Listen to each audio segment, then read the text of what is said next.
46 having 2 inhabited worlds.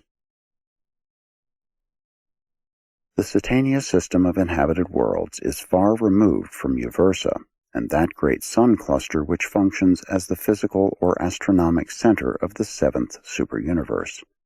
From Jerusalem, the headquarters of Satania, it is over 200,000 light-years to the physical center of the superuniverse of Orvanton, far, far away in the dense diameter of the Milky Way. Satania is on the periphery of the local universe, and Nebadon is now well out towards the edge of Orvanton. From the outermost system of inhabited worlds to the center of the superuniverse is a trifle less than 250,000 light-years. The universe of Nebadon now swings far to the south and east in the superuniverse circuit of Orvanton. The nearest neighboring universes are Avalon, Hensalon, Sansalon, Portalon, Wolvering, Fanoving, and Alvaring. But the evolution of a local universe is a long narrative. Papers dealing with the superuniverse introduce this subject. Those of this section, treating of the local creations, continue it, while those to follow, touching upon the history and destiny of Urantia, complete the story. But you can adequately comprehend the destiny of the mortals of such a local creation only by a perusal of the narratives of the life and teachings of your Creator Son, as he once lived the life of man, in the likeness of mortal flesh, on your own evolutionary world. 3. The evolutionary idea. The only creation that is perfectly settled is Havona, the central universe, which was made directly by the thought of the Universal Father and the Word of the Eternal Son. Havona is an existential, perfect, and replete universe, surrounding the home of the eternal deities, the center of all things. The creations of the 7 superuniverses are finite, evolutionary, and consistently progressive. The physical systems of time and space are all evolutionary in origin. They are not even physically stabilized until they are swung into the settled circuits of their superuniverses. Neither is a local universe settled in light and life until its physical possibilities of expansion and development have been exhausted, and until the spiritual status of all its inhabited worlds has been forever settled and stabilized. Except in the central universe, perfection is a progressive attainment. In the central creation we have a pattern of perfection, but all other realms must attain that perfection by the methods established for the advancement of those particular worlds or universes, and an almost infinite variety characterizes the plans of the Creator's sons for organizing, evolving, disciplining, and settling their respective local universes. With the exception of the deity presence of the Father, every local universe is, in a certain sense, a duplication of the administrative organization of the central or pattern creation. Although the Universal Father is personally present in the residential universe, he does not indwell the minds of the beings originating in that universe as he does literally dwell with the souls of the mortals of time and space. There seems to be an all-wise compensation in the adjustment and regulation of the spiritual affairs of the far-flung creation.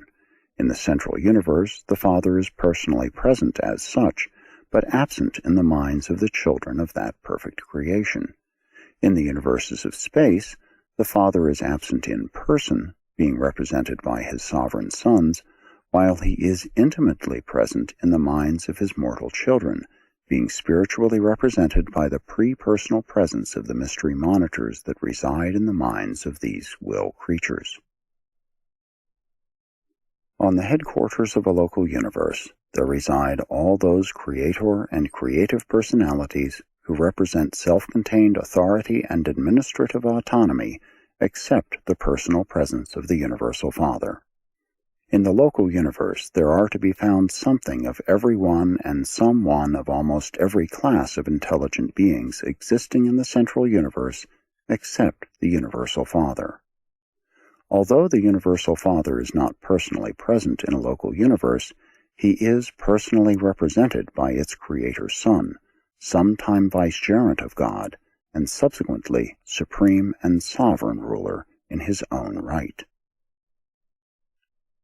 The farther down the scale of life we go, the more difficult it becomes to locate, with the eye of faith, the invisible Father. The lower creatures, and sometimes even the higher personalities, find it difficult always to envisage the universal Father in his Creator sons. And so, pending the time of their spiritual exaltation, when perfection of development will enable them to see God in person, they grow weary in progression, entertain spiritual doubts, stumble into confusion, and thus isolate themselves from the progressive spiritual aims of their time and universe.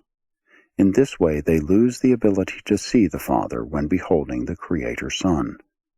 The surest safeguard for the creature throughout the long struggle to attain the Father during this time when inherent conditions make such attainment impossible is tenaciously to hold on to the truth fact of the Father's presence in his sons.